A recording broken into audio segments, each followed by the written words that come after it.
Fuego y agua. Si ahora deseáis, como los enanos, saber algo de Smaug, tenéis que retroceder a la noche en que destrozó la puerta y furioso se alejó volando, 2 días antes. Los hombres de Esgaroth, la ciudad del lago, estaban casi todos dentro de las casas, pues la brisa soplaba del este negro y era desapacible, pero unos pocos charlaban en los muelles y miraban, como de costumbre, las estrellas que brillaban sobre la tranquila superficie del lago a medida que aparecían en el cielo. Allí, donde el río rápido llegaba desde el norte por un desfiladero, las colinas bajas del otro extremo del lago ocultaban a la ciudad la mayor parte de la montaña. Solo en los días claros alcanzaban a ver el pico más alto y rara vez lo miraban, pues era ominoso y aterrorizante, aún a la luz matinal. Ahora parecía perdido y desaparecido, borrado por la oscuridad. De súbito, la montaña apareció un momento. Un brillo breve la tocó y se desvaneció. «Mirad», dijo uno, «las luces. También ayer las vieron los centinelas. Se encendieron y apagaron desde la medianoche hasta el alba. Algo pasa allá arriba. Quizá el rey bajo la montaña esté forjando oro», dijo otro. «Ya hace tiempo que se fue hacia el norte. Es hora de que las canciones empiecen a ser ciertas otra vez». «¿Qué rey?», dijo otro con voz severa.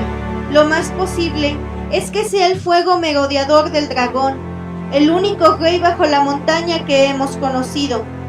«Siempre estás anunciando cosas horribles», dijeron los otros. «Cualquier cosa, desde inundaciones a pescado envenenado. Piensa en algo alegre». Entonces, de pronto, una gran luz apareció al pie de las colinas y doró el extremo norte del lago. «El rey bajo la montaña», gritaron los hombres.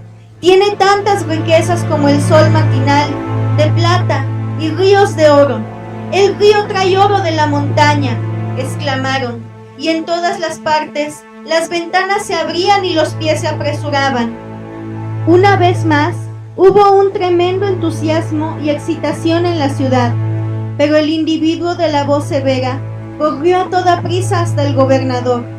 «O yo soy tonto, o el dragón se está acercando», gritó. «¡Cortad los puentes! ¡A las armas! ¡A las armas!». Tocaron enseguida las trompetas de alarma y los ecos resonaron en las orillas rocosas. Los gritos de entusiasmo cesaron y la alegría se transformó en miedo. Y así fue que el dragón no los encontró por completo desprevenidos. Muy pronto, tan rápido venía, pudieron verlo como una chispa de fuego que volaba hacia ellos, cada vez más grande y brillante, y hasta el más tonto supo entonces que las profecías no habían sido muy certeras. Sin embargo, aún disponían de un poco de tiempo.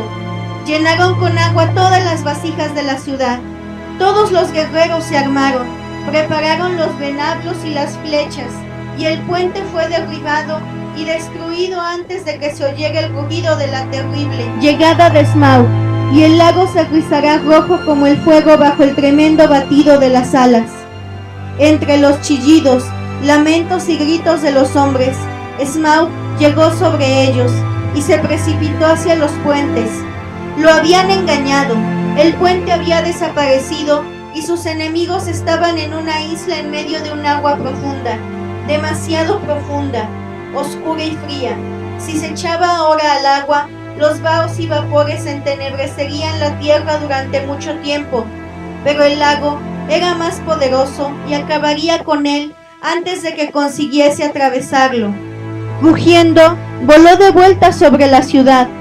Una granizada de flechas oscuras se elevó y chasqueó, y le golpeó las escamas y joyas, y el aliento de fuego encendió las flechas, que cayeron de vuelta al agua ardiendo y silbando.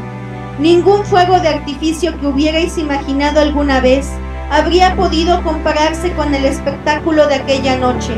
El tañido de los arcos y el toque de las trompetas enardeció aún más la cólera del dragón, hasta enceguecerlo y enloquecerlo. Nadie se había atrevido a enfrentarlo desde mucho tiempo atrás, ni se habían atrevido entonces si el hombre de la voz severa, Bardo se llamaba, no hubiera corrido de acá para allá, animando a los arqueros y pidiendo al gobernador que les ordenase luchar hasta la última flecha. Las fauces del dragón desprendían fuego. Por un momento voló en círculos sobre ellos, alto en el aire, alumbrando todo el lago. Los árboles de las orillas brillaban como sangre y cobre, con sombras muy negras que subían por los troncos. Luego descendió de pronto atravesando la tormenta de flechas, temerario de furia, sin tratar de esconder los flancos escamosos, buscando solo incendiar la ciudad. El fuego se elevaba de los tejados de paja y los extremos de las vigas mientras Smaug bajaba y pasaba y daba la vuelta, aunque todo había sido siempre empapado en agua antes de que él llegase. Siempre había 100 manos que arrojaban agua donde quiera que apareciese una chispa. Smaug giró en el aire, la cola barrió el tejado de la casa grande, que se desmoronó y cayó. Unas llamas inextinguibles subían altas en la noche. La cola volvió a barrer, y otra casa, y otra, cayeron envueltas en llamas, y aún ninguna flecha estorbaba a Smaug, ni le hacía más daño que una mosca de los pantanos. Ya los hombres saltaban al agua por todas partes. Las mujeres y los niños se apretaban en botes de carga en la ensenada del mercado. Las armas caían al suelo. Hubo luto y llanto donde hacía poco tiempo los enanos habían cantado las alegrías del porvenir. Ahora, los hombres maldecían a los enanos. El mismo gobernador corría hacia una barca dorada, esperando alejarse remando en la confusión y salvarse. Pronto, no quedaría nadie en toda la ciudad y sería quemada y arrasada hasta la superficie del lago. Eso era lo que el dragón quería. Poco le importaba que se metieran en los botes. Tendría una excelente diversión cazándolos, o podría dejarlos en medio del lago hasta que se murieran de hambre. Que intentasen llegar a las orillas, y estaría preparado. Pronto incendiaría todos los bosques de las orillas y marchitaría todos los campos y hierbas. En ese momento disfrutaba del deporte del acoso a la ciudad más de lo que había disfrutado cualquier otra cosa en muchos años. Pero una compañía de arqueros se mantenían aún firmes entre las casas en llamas. Bardo era el capitán, el de la voz severa y cara ceñuda, a quien los amigos habían acusado de profetizar inundaciones y pescado envenenado. Aunque sabían que era hombre de valía y coraje, Bardo descendía en línea directa de Girion, señor del valle, cuya esposa e hijo habían escapado aguas abajo por el río rápido del desastre de otro tiempo. Ahora, Bardo tiraba con un gran arco de tejo, hasta que solo le quedó una flecha. Las llamas se le acercaban, los compañeros lo abandonaban. Preparó el arco por última vez. De repente, de la oscuridad, algo revoloteó hasta su hombro. Bardo se sobresaltó, pero era solo un viejo zorzal. Se le posó impertérrito junto a la oreja y le comunicó las nuevas. Maravillado, Bardo se dio cuenta de que entendía la lengua del zorzal, pues era de la raza de valle. «Espera, espera», le dijo el pájaro. «La luna está asomando. Busca el hueco del pecho izquierdo cuando vuele, y si vuela por encima de ti». Y mientras, Bardo se detenía asombrado. Le habló de lo que ocurría en la montaña y de lo que había oído. Entonces, Bardo llevó la cuerda del arco hasta la oreja. El dragón regresaba volando en círculos bajos, y mientras iba acercándose, la luna se elevó sobre la orilla este y le plateó las grandes alas. «Flecha», dijo el arquero, «flecha negra, te he reservado hasta el final. Nunca me fallaste y siempre te he recobrado. Te recibí de mi padre y él de otros hace mucho tiempo. Si alguna vez saliste de la fragua del verdadero rey bajo la montaña, ve y vuela bien ahora».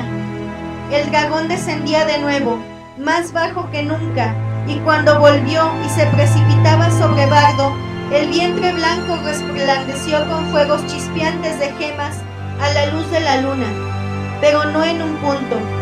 El gran arco chasqueó, La flecha negra voló directa desde la cuerda al hueco del pecho izquierdo, donde nacía la pata delantera extendida ahora. En ese hueco se hundió la flecha y allí desapareció, punta, astil y pluma. Tan fiero había sido el tiro. Con un chillido que ensordeció a los hombres, derribó árboles y desmenuzó piedras. Smaug saltó disparado en el aire y se precipitó a tierra desde las alturas. Cayó estrellándose en medio de la ciudad. Los últimos movimientos de agonía lo redujeron a chispas y resplandores. El lago rugió.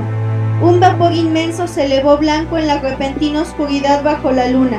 Hubo un siseo y un borboteante remolino y luego silencio. Y ese fue el fin de Smaug y de Esgaroth, pero no de Bardo. La luna creciente se elevó más y más, y el viento creció ruidoso y frío.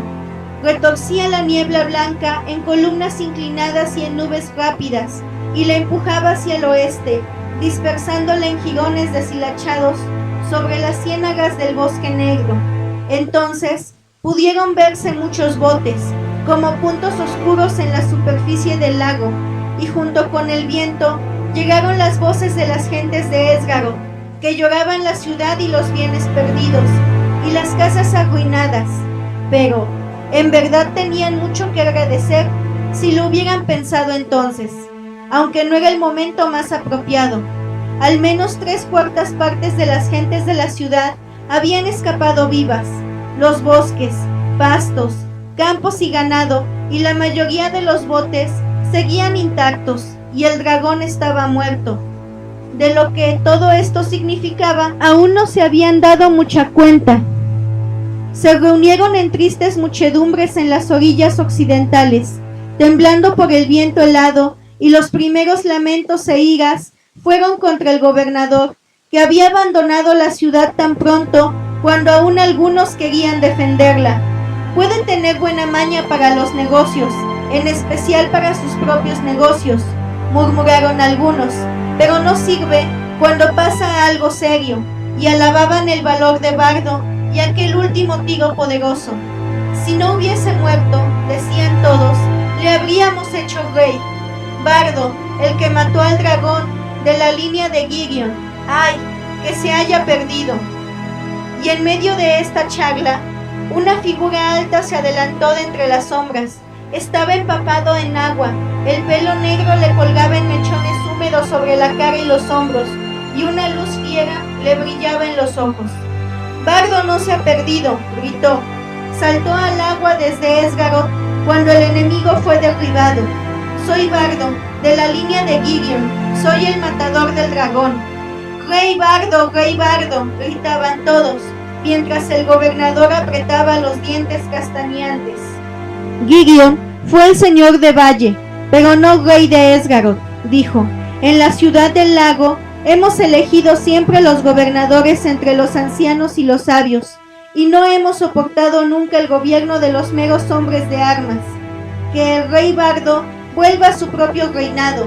Valle ha sido liberada por el valor de este hombre, y nada impide que regrese, y aquel que lo desee puede ir con él, si prefiere las piedras frías bajo la sombra de la montaña a las orillas verdes del lago. Los sabios se quedarán aquí con la esperanza de reconstruir Esgaroth y un día disfrutar otra vez de paz y riquezas. «Tendremos un rey, Bardo», replicó la gente cercana, «y hemos tenido bastantes hombres viejos y contadores de dinero». Y la gente que estaba lejos se puso a gritar: «¡Vive el arquero y mueran los monederos!», hasta que el clamor levantó ecos en la orilla. «Soy el último hombre en negar el valor a Bardo el arquero», dijo el gobernador débilmente, pues Bardo estaba pegado a él. «Esta noche ha ganado un puesto eminente en el registro de benefactores de la ciudad, y es merecedor de muchas canciones imperecederas. Pero, ¿por qué, oh pueblo?», y aquí el gobernador se incorporó y habló alto y claro, «¿por qué merezco yo vuestras maldiciones? ¿He de ser depuesto por mis faltas? ¿Quién, puedo preguntar, despertó al dragón? ¿Quién recibió de nosotros ricos presentes y gran ayuda, y nos llevó a creer que las viejas canciones iban a ser ciertas? ¿Quién se entretuvo jugando con nuestros dulces corazones y nuestras gratas fantasías? ¿Qué clase de oro han enviado río abajo como recompensa? La ruina y el fuego del dragón. ¿A quién hemos de reclamar la recompensa por nuestra desgracia y ayuda para nuestras viudas y huérfanos? Como podéis ver, el gobernador no había ganado su posición sin ningún motivo. Como resultado de estas palabras, la gente casi olvidó la idea de un nuevo rey y volvieron los enojados pensamientos hacia Thorin y su compañía. Duras y amargas palabras se gritaron desde muchas partes, y algunos de los que antes habían cantado en voz alta las viejas canciones, gritaron entonces igual de alto que los enanos habían azuzado al dragón contra ellos. «Tontos», dijo Bardo, «¿por qué malgastáis palabras y descargáis vuestra ira sobre esas infelices criaturas? Sin duda, los mató el fuego antes que Smaug llegase a nosotros». Entonces, cuando aún estaban hablando, el recuerdo del fabuloso tesoro de la montaña, ahora sin dueño ni guardián, le entró en el corazón. Bardo cayó de pronto y pensó en las palabras del gobernador, en valle reconstruida y coronada de campanas de oro, si pudiese encontrar a los hombres necesarios. Por fin habló otra vez. «No es tiempo para palabras coléricas, gobernador, o para decidir grandes cambios. Hay trabajo que hacer. Os serviré por ahora, aunque dentro de un tiempo, quizá, reconsidere de nuevo vuestras palabras y me vaya al norte con todos los que quieran seguirme». Bardo se alejó entonces a grandes pasos para ayudar a instalar los campamentos y cuidar de los enfermos y heridos, pero el gobernador frunció el entrecejo cuando Bardo se retiró y se quedó allí sentado. Mucho pensó y poco dijo, aunque llamó a voces para que le trajesen lumbre y comida. Así, donde quiera que Bardo fuese, los rumores sobre un enorme tesoro que nadie guardaba corrían como un fuego entre la gente. Los hombres hablaban de la recompensa que vendría a aliviar las desgracias presentes, de la riqueza que abundaría y sobraría, y de las cosas que podrían comprar en el sur. Estos pensamientos los ayudaron a pasar la noche, amarga y triste. Para pocos se pudo encontrar refugio, el gobernador tuvo uno, y hubo poca comida, aún para el gobernador. Gentes que habían escapado ilesas de la destrucción de la ciudad, enfermaron aquella noche por la humedad y el frío y la pena, y poco después murieron, y en los días siguientes hubo mucha enfermedad y gran hambre. Mientras, Bardo tomó el mando y disponía lo que creía conveniente, aunque siempre en nombre del gobernador, y trabajó mucho conminando a las gentes de la ciudad y ordenando los preparativos para protegerlas y alojarlas. Probablemente muchos habrían muerto en el invierno, que ya se precipitaba detrás del otoño, si no hubiesen contado con ayuda. Pero el socorro llegó muy pronto, pues Bardo envió enseguida unos rápidos mensajeros río arriba hacia el bosque para pedir ayuda al rey de los elfos, y estos mensajeros encontraron un ejército ya en marcha, aunque solo habían pasado 3 días desde la caída de Smaug. El rey elfo se había enterado de las buenas nuevas por sus propios mensajeros y por los pájaros que eran amigos de los elfos, y ya sabía mucho de lo que había ocurrido. Muy grande, en verdad, fue la conmoción entre las criaturas aladas que moraban en los límites de la desolación del dragón. Las bandadas que volaban en círculos oscurecían el aire, y los mensajeros veloces iban de aquí para allá, cruzando el cielo. Sobre los límites del bosque hubo silbidos, gritos y piares. Lejos, más allá del bosque negro, se extendieron las noticias. «¡Ha muerto Smaug!». Las hojas susurraron y unas orejas sorprendidas se enderezaron atentas, aún antes que el rey elfo empezara a cabalgar. Las noticias habían llegado al oeste, a los pinares de las montañas nubladas. Beorn las había oído en la casa del bosque, y los trasgos se reunieron en conciliábulos dentro de las cuevas.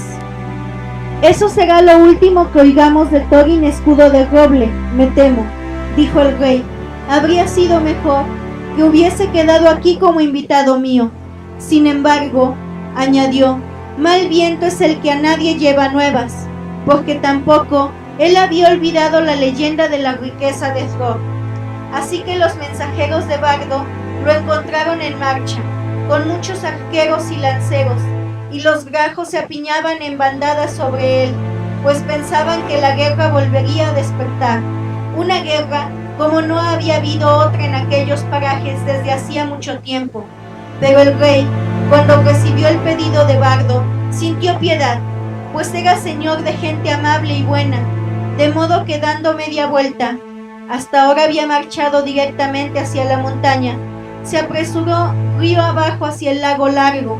No tenía botes o almadías suficientes para su ejército y se vieron obligados a ir a pie por el camino más lento, pero antes envió aguas abajo grandes reservas de provisiones.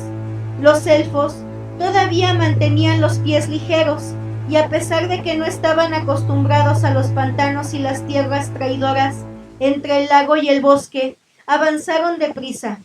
Solo 5 días después de la muerte del dragón, llegaron a orillas del lago y contemplaron las ruinas de la ciudad.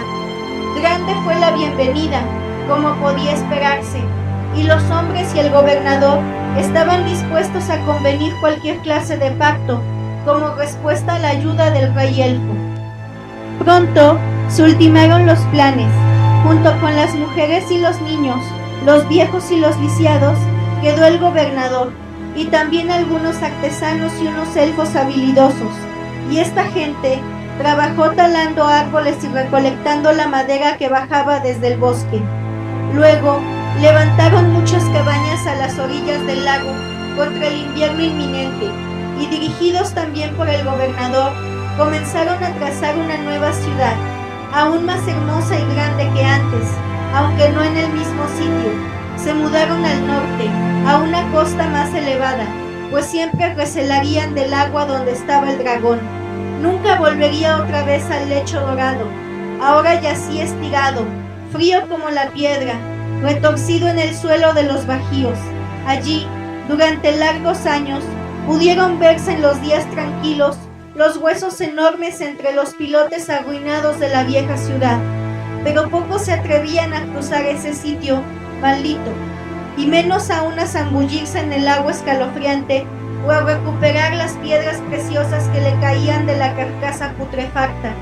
Pero todos los hombres de armas que aún podían tenerse en pie, y la mayor parte de la fuerza del rey elfo, se dispusieron a marchar al norte, a la montaña, y así fue que el 11º día después de la destrucción de la ciudad, la vanguardia de estos ejércitos cruzó las puertas de piedra en el extremo del lago y entró en las tierras desoladas.